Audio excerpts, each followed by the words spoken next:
अस्सलाम वालेकुम स्टूडेंट्स, कैसे हैं आप सब। मैं जाबिर खान और आज हमारी फिर से मुलाकात हो रही है लेक्चर नंबर 6 में। और हमने लास्ट टाइम जो चैप्टर स्टार्ट किया था 8 जनरल साइंस फिजिक्स का, वो था मोशन, फोर्स एंड प्रेशर। और अगर आपको याद हो तो लास्ट टाइम हम डिस्कस कर चुके हैं रेस्ट के बारे में, मोशन के बारे में। रेस्ट क्या था? If a body does not change its position with respect to its surroundings. Motion क्या था? If a body changes its position with respect to its surroundings. फिर हमने मोशन की टाइप्स पढ़ी थी। मोशन की टाइप्स क्या थी? Translatory motion, rotatory motion, vibratory motion. Translatory motion के आगे फर्दर 3 टाइप्स पढ़ी थी। वो कौन सी थी? Linear motion, circular motion and random motion. इन सबको हमने पढ़ा था। ट्रांसलेटरी मोशन क्या था? The motion of a body on a straight or curve path without any rotation. एक सीधे रास्ते पे या कर्व पाथ पे किसी बॉडी की जो मोशन है, मूवमेंट है, रोटेट किए बिना, अपने एक्सिस के गिर्द घूमे बिना, उसको हम क्या कहते थे? Translatory motion. इसी ट्रांसलेटरी मोशन में हमने पढ़ा था लीनियर मोशन। बिल्कुल स्ट्रेट पाथ पे जो मोशन है किसी ऑब्जेक्ट की, उस मोशन का नाम क्या है? Linear motion. फिर हमने पढ़ा था सर्कुलर मोशन में the motion of a body on a circular path. किसी बॉडी की सर्कुलर पाथ पे जो मोशन है, उस मोशन को क्या कहते थे हम? Circular motion. इसी तरह से रैंडम मोशन थी। रैंडम मोशन ऐसी मोशन जिसमें कोई तरतीब ना पाई जाए, डिसऑर्डर्ड और इर्रेगुलर मोशन। जैसे फुटबॉल प्लेयर्स हैं, जो बटरफ्लाई की मोशन है वो सारी क्या थी? वो रैंडम मोशन थी, क्योंकि हमें आइडिया नहीं है कि नेक्स्ट स्टेप किधर को होगा। जैसे एक फुटबॉल प्लेयर, उसकी एग्जांपल दी थी कि वो फुटबॉल को लेके जा रहा है, जैसे ही वो जाता जा रहा है, रास्ते में क्या होता है, कोई आगे से दूसरा ओपोनेंट टीम का प्लेयर आता है, तो उसको अपनी मूवमेंट चेंज करनी पड़ती है, अपनी डायरेक्शन चेंज करनी पड़ती है। अब वो उसके माइंड में जो चल रहा है कि वो किधर को चेंज करेगा हमें नहीं पता, तो इसलिए उसकी जो मोशन होगी वो क्या होगी? हमारे लिए रैंडम मोशन होगी, हम प्रेडिक्ट नहीं कर पाएंगे। इसी तरह से हमने क्या पढ़ा था? Vibratory motion, to and fro or back and forth motion of a body. किसी एक फिक्स्ड पोजीशन, मीन पोजीशन के अबाउट आगे या पीछे दोहराई जाने वाली हरकत या ऊपर और नीचे दोहराई जाने वाली हरकत, इस मोशन को क्या कहते हैं? Vibratory motion. इसमें हमने एग्जांपल किस चीज की पढ़ी थी? Pendulum of a clock. जो पेंडुलम होता है, जो सिंपल पेंडुलम है, उसकी मोशन क्या होती है? वो वाइब्रेटरी मोशन होती है। फिर लास्ट टाइम जो बहुत इंपॉर्टेंट मोशन थी वो कौन सी थी? Rotatory motion. इसमें सबसे पहले जो इंपॉर्टेंट बात है वो क्या है? हमें एक्सिस ऑफ रोटेशन का पता होना चाहिए। अच्छा, एक्सिस ऑफ रोटेशन क्या होता है? एक्सिस लाइन, रोटेशन वो लाइन, वो एक्सिस जिसके अबाउट कोई बॉडी रोटेट करे। ठीक है। अब सर्कुलर मोशन में भी क्या होता है? एक्सिस ऑफ रोटेशन होता है। सपोज ये मेरा हैंड है, इसके अबाउट ये मार्कर क्या कर रहा है? सर्कुलर मोशन परफॉर्म कर रहा है। ठीक है। अब ये तो सर्कुलर मोशन होगी। रोटेटरी मोशन क्या होगी? कि किसी बॉडी की वो मोशन जो उसके अपने एक्सिस के अबाउट हो। एक्सिस के अबाउट क्या है? कि मेरा जो हैंड है ये उसके अबाउट घूम रहा है, यानी ये मेरा हैंड अगर एक्सिस ऑफ रोटेशन है तो वो उस मार्कर का पार्ट नहीं है, या इस मार्कर में से नहीं गुजर रहा एक्सिस ऑफ रोटेशन। लेकिन अगर एक्सिस ऑफ रोटेशन कुछ इस तरह से बन जाए कि वो मार्कर में से ही पास करे, जैसे मैं इस फिंगर को समझ लीजिए कि यहाँ एक्सिस ऑफ रोटेशन है, अब जब ये रोटेट करेगा तो जो लाइन होगी एक्सिस ऑफ रोटेशन की वो इस मार्कर में से पास करेगी। जैसे अर्थ है, अर्थ रिवॉल्व कर रही है, अर्थ स्पिनिंग मोशन कर रही है, जिसकी वजह से क्या होता है? हमारे दिन और रात आते हैं। तो जब अर्थ यूं घूम रही होती है उस वक्त जो एक्सिस ऑफ रोटेशन होता है वो अर्थ में से पास कर रहा होता है। तो अगर एक्सिस ऑफ रोटेशन बॉडी के अपने किसी पॉइंट से पास कर रहा हो तो उस वक्त जो उसकी मोशन होती है, स्पिन मोशन, उसको हम क्या कहते हैं? वो हमारी रोटेटरी मोशन है। ठीक हो गया। तो बेटा ये लास्ट टाइम हमने स्टडी किए थे। ये हमारे शॉर्ट क्वेश्चंस में क्वेश्चन नंबर 1 से क्वेश्चन नंबर 8, ये हमारे शॉर्ट क्वेश्चन जो कि हमारे नोट्स पे मौजूद हैं। अगर मैं उनका जिक्र करूं तो नोट्स पे पेज नंबर है 82, और जो हमारा फर्स्ट क्वेश्चन है वो क्या है? Differentiate between rest and motion. फिर सेकंड क्वेश्चन क्या था? How many types of motion are there. तो उनमें हमने पढ़ा कि 3 टाइप्स हैं, ट्रांसलेटरी मोशन है, वाइब्रेटरी मोशन है, रोटेटरी मोशन है।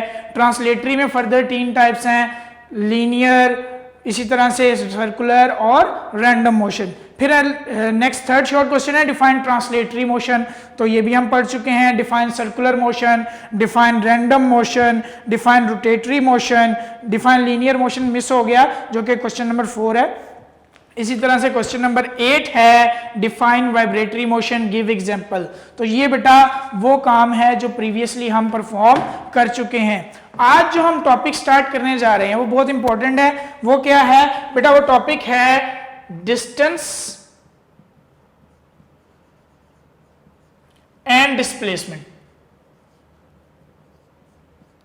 Distance and displacement. तो डिस्टेंस और डिस्प्लेसमेंट हैं क्या बेटा? दोनों फिजिकल क्वांटिटीज हैं, ठीक है। डिस्टेंस भी एक फिजिकल क्वांटिटी है, डिस्प्लेसमेंट भी एक फिजिकल क्वांटिटी है। फिजिकल क्वांटिटीज क्या थी? जिनको हम मेजर कर सकते थे with the help of some instrument. अब डिस्टेंस क्या है, जरा डेफिनेशन पे आते हैं। इसकी डेफिनेशन है the length of path between 2 points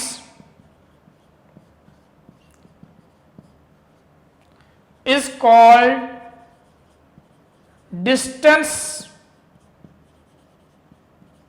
between those points. Distance between those points. Suppose कर लें 2 पॉइंट्स हैं, हम पोजीशन सपोज कर रहे हैं ए एंड बी। ये बेटा कोई भी हो सकते हैं।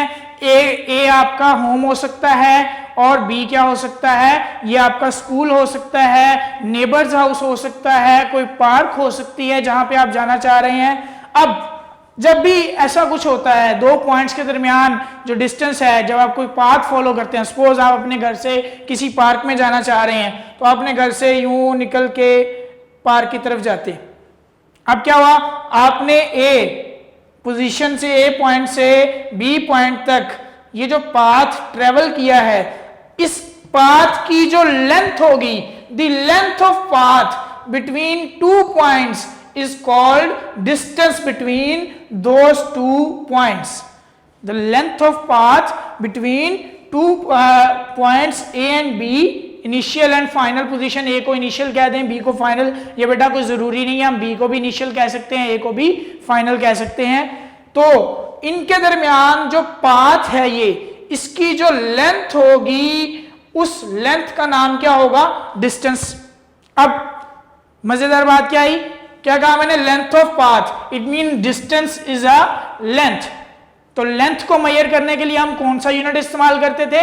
मीटर्स। हमारा एसआई यूनिट क्या था इसका? एसआई यूनिट था metres.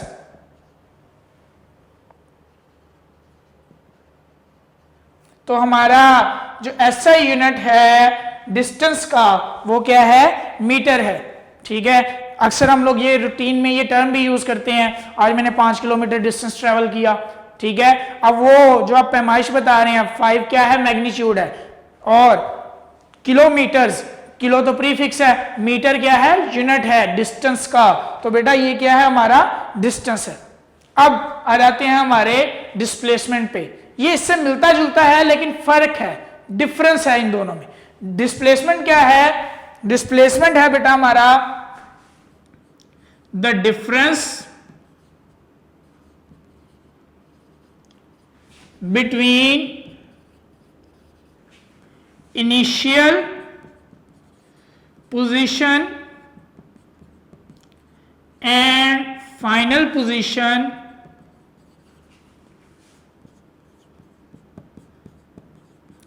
is called displacement.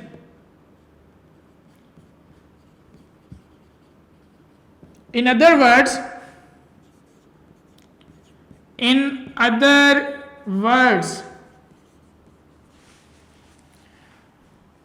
the shortest distance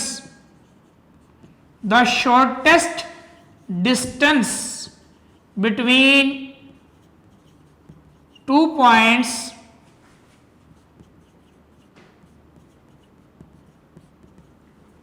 is called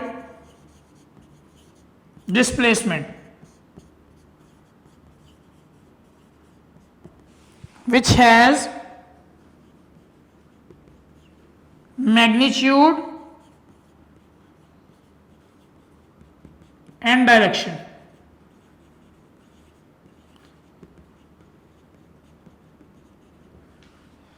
displacement क्या है बेटा? इनिशियल और फाइनल पोजीशन, जैसे ए और बी हैं, सपोज कर लेते हैं दोबारा से हम ए एंड बी, हमारी ये दो पोजीशंस हैं, इनका जो डिफरेंस है यानी इनके दरमियान जो डिस्टेंस है उस डिस्टेंस का नाम क्या होगा? डिस्प्लेसमेंट। लेकिन ये सिंपल नहीं है, इसमें इंपॉर्टेंट बात है तो ये भी एक डिस्टेंस, लेकिन इस डिस्टेंस के साथ क्या आना चाहिए? कंडीशन इंपोज कर दी गई, द शॉर्टेस्ट डिस्टेंस, कम से कम फासला दो पॉइंट्स के दरमियान, दो पॉइंट्स के दरमियान जो कम से कम फासला होगा उसको हम क्या कहेंगे? डिस्प्लेसमेंट। तो कम से कम फासला बेटा हमेशा याद रखिएगा वो किस में होता है? वो स्ट्रेट लाइन में होता है। किसी भी बॉडी का जो कम से कम फासला है वो हमेशा क्या होगा? स्ट्रेट लाइन में होगा। तो जो डिस्प्लेसमेंट है बेटा उसमें जो पाथ होगा वो बिल्कुल क्या होगा? स्ट्रेट होगा। लेकिन हमारे डिस्टेंस में क्या था? उसमें लेंथ ऑफ पाथ थी, पाथ कोई भी हो सकता है, ठीक हो गया। अब इसमें डायरेक्शन का कहीं जिक्र नहीं आया, लेकिन बेटा डिस्प्लेसमेंट में डायरेक्शन आ चुकी है, विच has magnitude and direction, which has magnitude and direction. बेटा चलें, यूं कहते हैं, थोड़ी देर पहले मैंने क्या कहा कि कोई बच्चा मुझे कहता है सर आज मैंने 5 किलोमीटर डिस्टेंस ट्रेवल किया, I have travelled 5 kilometre distance, ठीक है। अच्छा ये तो सिर्फ हो गया सिंपल। तो मैं उससे पूछता हूँ आपने डिस्प्लेसमेंट कितना ट्रेवल किया, तो वो क्या कहेगा? अगर उस डिस्प्लेसमेंट का उससे नॉलेज होगा, चलिए मैं अपनी बात करता हूँ, मैंने अगर किसी को डिस्प्लेसमेंट बताना है तो मैं क्या कहूँगा? From this position where I am standing I have traveled 10 meters due north. I have traveled 10 meters due north in a straight line. अब जरा इसको उर्दू में समझाता हूं कि मैं जिस पोजीशन पे खड़ा हूं, ठीक है, मैं किसी को समझाता हूं कि डिस्प्लेसमेंट क्या है, तो मैं ये कहूंगा कि मैंने 10 मीटर डिस्टेंस ट्रेवल किया है नॉर्थ की तरफ, लेकिन एक बिल्कुल स्ट्रेट पाथ। अब नॉर्थ क्या है? ये डायरेक्शन आ गई मेरी इस पोजीशन से कि मैं इस पोजीशन से किधर जा रहा हूं? नॉर्थ की तरफ, ठीक है। और मैंने स्ट्रेट लाइन मेंशन की है, ठीक है। अगर मैं स्ट्रेट लाइन मेंशन नहीं करता, कोई भी कर्व आ जाती है तो क्या होगा? वो शॉर्टेस्ट डिस्टेंस नहीं होगा। शॉर्टेस्ट, कम से कम फासला बताने के लिए मुझे स्ट्रेट लाइन मेंशन करना पड़ा, ठीक है। तो मैंने क्या बताया? मैग्नीट्यूड बताई। मैग्नीट्यूड क्या थी? 10 मीटर्स, ठीक हो गया। और किस डायरेक्शन में? नॉर्थ में, on a straight line. Straight line कहेंगे तो हमारी ये कंडीशन भी क्या हो जाएगी? फुलफिल हो जाएगी, जो कि क्या है? शॉर्टेस्ट डिस्टेंस, ठीक हो गया, which has magnitude and direction, ठीक हो गया बेटा। तो डिस्प्लेसमेंट क्या है? शॉर्टेस्ट डिस्टेंस है between 2 points A and B, कोई भी हो सकते हैं। मैंने पहले कहा आपका घर, आपके नेबर का घर, दोनों पोजीशंस हो गई, ए और बी कंसीडर कर लेंगे। इसी तरह से दूसरी कंडीशन क्या थी? मैग्नीट्यूड और डायरेक्शन, ठीक हो गया। तो ये क्या था? डिस्प्लेसमेंट। अगर आप ध्यान से देखो तो इसकी डेफिनेशन में भी वर्ड आया है the shortest distance. It means है तो ये भी डिस्टेंस, लेकिन ये क्या होगा? शॉर्टेस्ट होगा। ये कोई भी हो सकता है। ये जो हमारा डिस्टेंस था, डिस्प्लेसमेंट क्या होगा? ऑलवेज शॉर्टेस्ट डिस्टेंस होगा दो पॉइंट्स के दरमियान। अगर आप देखो ये वही दो पॉइंट्स हैं, ए और बी, ये ए और बी, लेकिन इनमें क्या है? पाथ बिल्कुल स्ट्रेट है, इसमें पाथ स्ट्रेट नहीं है, ठीक हो गया। तो इसका यूनिट क्या होगा? हमारा जो डिस्प्लेसमेंट है इसका ऐसा यूनिट भी क्या है? मीटर्स। लें जी, इसको भी हम किस में मेजर करते हैं? मीटर्स में। जैसे मैंने एग्जांपल दी थी अभी, मैंने क्या एग्जांपल दी थी? 10 मीटर्स डिस्टेंस ट्रेवल किया in north on a straight line. तो जब मैंने ये मेंशन कर दिया कि 10 मीटर्स डिस्टेंस है और स्ट्रेट लाइन पे मींस ये शॉर्टेस्ट डिस्टेंस होगा, और नॉर्थ ये डायरेक्शन क्यों आ गई, तो इसको क्या कहेंगे? ये हमारा डिस्प्लेसमेंट आ चुका है। I hope you have understood about distance and displacement. Now we'll move forward towards our next topic, which is about speed and velocity. सबसे पहले बेटा स्पीड पे आ जाते हैं, स्पीड की डेफिनेशन पे आ जाते हैं. डेफिनेशन क्या है? The distance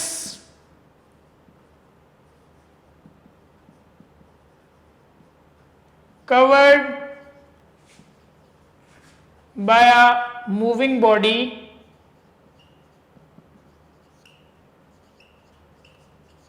in unit time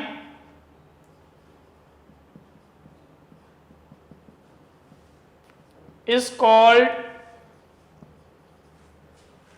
speed. इसका ताल्लुक है किससे? डिस्टेंस से और टाइम से. जरा इस पे आते हैं. ये क्या है? दो बच्चे हैं, ठीक है, दोनों बाइसाइकिल चलाते हैं. हमने एक बच्चा कहता है सर मैंने आज ना पूरे 10 किलोमीटर्स बाइसाइकिल को मूव करवाया है, चलाया है विद इन 1 आवर. 1 घंटे में कितना डिस्टेंस ट्रैवल किया? 10 किलोमीटर्स. एक दूसरा बच्चा वो कहता है सर मैंने 15 किलोमीटर डिस्टेंस ट्रैवल किया है कितनी देर में? 1 आवर में. अब जरा देखो किसकी स्पीड ज्यादा होगी? जिसने डिस्टेंस ज्यादा ट्रैवल किया है. दोनों का टाइम क्या है? सेम है, यूनिट टाइम ले रहे हैं हम 1 आवर. लेकिन एक ने कितना डिस्टेंस ट्रैवल किया? 15 किलोमीटर्स. एक ने कितना ट्रैवल किया? 10 किलोमीटर्स. तो जो ज्यादा डिस्टेंस ट्रैवल कर रहा है उसकी स्पीड क्या होगी? ज्यादा होगी. इसलिए बेटा इसकी डेफिनेशन में भी देखो, the distance covered by a moving body in unit time is called its speed. जो moving body जो distance cover करती है unit time में उसको हम क्या कहते हैं? speed. अब इसका फिर फॉर्मूला क्या होगा? बेटा इस फॉर्मूले से हम पहले भी वाकिफ हैं. speed is equal to distance covered over time taken. अब इसको सिंबॉलिकली किस तरह रिप्रेजेंट कर सकते हैं बेटा? सिंबॉलिकली इसको v से जाहिर करते हैं. v से क्यों जाहिर करते हैं अभी बताऊंगा. यहां पे आ जाए, डिस्टेंस को हम s से रिप्रेजेंट कर देते हैं. बेटा ये सिंबल्स हैं, ठीक है, तो सिंबल्स चेंज भी कर लिए जाते हैं जरूरत के मुताबिक, तो इससे परेशान नहीं होना. डिस्टेंस को s से जाहिर कर रहे हैं और टाइम को हम किससे जाहिर कर रहे हैं? t के साथ. तो v is equal to s over t. v speed को जाहिर कर रहा है, डिस्टेंस को हम किससे रिप्रेजेंट कर रहे हैं? s से, और टाइम को हम रिप्रेजेंट कर रहे हैं t से. नेक्स्ट हमारा क्या है? हम इसका यूनिट बता सकते हैं. डिस्टेंस का यूनिट क्या था बेटा? मीटर्स. और टाइम का यूनिट क्या था? सेकेंड. तो स्पीड का, वेलोसिटी का यूनिट क्या हुआ बेटा? स्पीड का यूनिट हुआ मीटर पर सेकेंड. ये क्या है? ये इसका SI यूनिट है. ठीक हो गया. तो SI यूनिट क्या है? मीटर पर सेकेंड. अब आ जाते हैं हमारे नेक्स्ट पे. हमारा जो नेक्स्ट वेलोसिटी, वेलोसिटी क्या है बेटा? वेलोसिटी पे आ जाते हैं. वेलोसिटी है, इसकी डेफिनेशन है the time rate of change of displacement. The time rate of change of displacement is called velocity. बेटा जो डिफरेंस डिस्प्लेसमेंट और डिस्टेंस में था वही वेलोसिटी और स्पीड में है. जरा देखो डिस्टेंस में क्या था? वो लेंथ ऑफ पाथ थी, ठीक है, और डिस्प्लेसमेंट क्या था बेटा? वो था शॉर्टेस्ट डिस्टेंस जिसके साथ डायरेक्शन भी चाहिए. डिस्टेंस के साथ डायरेक्शन नहीं चाहिए थी, डिस्प्लेसमेंट में हमें डायरेक्शन चाहिए थी. स्पीड में भी यही है. स्पीड में क्या है कि हमें डायरेक्शन नहीं चाहिए, ठीक है, हम सिंपल बताएंगे इतनी देर में इतना डिस्टेंस ट्रेवल किया. अब वेलोसिटी में क्या है कि कितना डिस्प्लेसमेंट कवर किया है कितने टाइम में. अब डिस्प्लेसमेंट की बात आ गई तो इट मींस ये किस पे होगा? स्ट्रेट लाइन पे होगा, शॉर्टेस्ट डिस्टेंस होगा. और सेकेंडली क्या होगा? इसके साथ डायरेक्शन होगी. जैसे मैंने पहले बताया, मैंने 10 मीटर्स डिस्टेंस ट्रेवल किया इन नॉर्थ डायरेक्शन, यानी मैंने 10 मीटर डिस्प्लेसमेंट ट्रेवल किया in north direction on a straight line. तो इसमें भी क्या होगा, डायरेक्शन लाजमी होगी वेलोसिटी में, स्पीड में डायरेक्शन नहीं चाहिए होगी। वेलोसिटी भी क्या होगी, ऑन अ स्ट्रेट पाथ होगी। जब भी किसी स्ट्रेट पाथ पे हम मूव कर रहे होंगे तो तब हम किसको डिस्कस करेंगे, वेलोसिटी को। ठीक हो गया। अब आ जाते हैं इस पे फॉर्मूले पे, velocity is equal to displacement over time taken. Velocity is equal to displacement over time taken. Displacement को हम किससे जाहिर कर देते हैं बेटा, डी से जाहिर कर देते हैं, बोल्ड फेस में लिखा होगा आपकी बुक पे। टाइम को हम किससे जाहिर कर रहे हैं, टी से, और ये क्या है, वी, वेलोसिटी। बेटा वेलोसिटी से डायरेक्शन को खत्म कर दें, वेलोसिटी में से डायरेक्शन को खत्म कर दें तो क्या बच जाता है, स्पीड बच जाता है। ठीक हो गया। अब देखो वेलोसिटी में एक और कंडीशन भी क्या है, स्ट्रेट लाइन होना चाहिए, शॉर्टेस्ट होना चाहिए, स्पीड में जरूरी नहीं है। लेकिन वेलोसिटी में अगर हम डायरेक्शन नहीं बताते तो बेटा हम किसको बता रहे होते हैं, वेलोसिटी नहीं बता रहे होते, स्पीड बता रहे होते हैं। हमारी जो गाड़ियों के मीटर्स होते हैं, बाइक्स के मीटर्स होते हैं, स्पीडोमीटर्स, बेटा वो स्पीड बता रहे होते हैं, वेलोसिटी नहीं बता रहे होते। चलें, इसके फॉर्मूला तो हमने पढ़ लिया। अब आ जाते हैं इसके यूनिट के ऊपर। यूनिट क्या है इसका, बेटा इसका यूनिट है मीटर्स और टाइम का यूनिट सेकेंड्स। तो वेलोसिटी का यूनिट भी क्या है, एसआई यूनिट। बेटा एसआई यूनिट है मीटर पर सेकेंड, मीटर पर सेकेंड। ठीक हो गया बेटा। वेलोसिटी का एसआई यूनिट भी क्या है, मीटर पर सेकेंड। दोबारा से जरा इसको सुन लें। स्पीड में क्या है बेटा, हमें डायरेक्शन नहीं चाहिए, ठीक है, ये किसी भी पाथ पे हो सकती है। एक इन जनरल को बच्चा कह देता है, चले मैं कह देता हूँ कि मैंने आज 50 किलोमीटर पर आवर की स्पीड से बाइक चलाई, लेकिन वेलोसिटी में ये चीज़ नहीं चलेगी। जब वेलोसिटी की बात होगी तो हम एक स्ट्रेट पाथ पे होंगे, मीन्स वहाँ पे हमें डायरेक्शन भी बताना पड़ेगी। यानी कि क्या होगा, मैंने 50 किलोमीटर पर आवर नॉर्थ की डायरेक्शन में बाइक चलाई तो फिर मैं क्या बताऊंगा, ऑन अ स्ट्रेट पाथ, फिर मैं बताऊंगा वेलोसिटी। लेकिन अगर मैं डायरेक्शन नहीं बताता और स्ट्रेट पाथ यानी शॉर्टेस्ट पाथ की हम बात नहीं करते तो फिर मैं क्या बता रहा हूँ, स्पीड बता रहा हूँ। इसके साथ ही हमारा बेटा ये आज का लेक्चर कंप्लीट हुआ। अब इसके क्वेश्चंस पे आ जाते हैं। बेटा क्वेश्चंस क्या है, ये अगर आप देखें तो नोट्स पे क्वेश्चन नंबर 9 और क्वेश्चन नंबर 10 और 11, ये बेटा तीनों क्वेश्चंस वहाँ पे मौजूद हैं, आप इनको वहाँ से रीड आउट कर सकते हैं। क्वेश्चन नंबर 9 है differentiate between distance and displacement, 10 है what is speed, right it's formula, 11 है what is velocity, right it's formula and unit. Last पे बेटा फिर से वही बात, हम सब जानते हैं बेटा कि हमारा जो इन्वायरमेंट है इस वक्त, हम एक वायरस को इस वक्त सफ़र कर रहे हैं, फेस कर रहे हैं। तो बेटा हमने घरों पे रहना है, हमने बाहर नहीं जाना। अगर ज़रूरत पड़े तो हमने मास्क का और ग्लव्स का इस्तेमाल करना है, और वापस जब भी आना है बेटा हमने हाथ धोने हैं, सबसे पहले मुंह धोना है। हमने अपनी भी हिफाजत करनी है और अपने साथ रहने वालों की भी हिफाजत करनी है। और एक और चीज़ बेटा, हमने प्यार और मोहब्बत से रहना है बेटा, गुस्सा हमने बिल्कुल भी नहीं करना। हम चेंज ऑफ हैबिट्स की बात कर रहे थे, तो बेटा एक चीज़ है जो गुस्सा है, गुस्सा हम बहुत जल्दी कर जाते हैं छोटी छोटी बातों पे। हमें हमेशा देखना चाहिए कि कोई भी अगर सिचुएशन हुई है तो उसको अच्छे तरीके से प्यार मोहब्बत से डील कर लेना चाहिए, बजाय इसके कि हम लड़ाई झगड़ा करें। ये अच्छी बात नहीं होती बेटा, और गुस्से से हमेशा परेशानियां बढ़ती हैं, परेशानियां कम नहीं होती। इंशाल्लाह नेक्स्ट लेक्चर में फिर से मुलाकात होगी। होप सो कि आपको आज का लेक्चर समझ आया होगा। अल्लाह हाफिज़।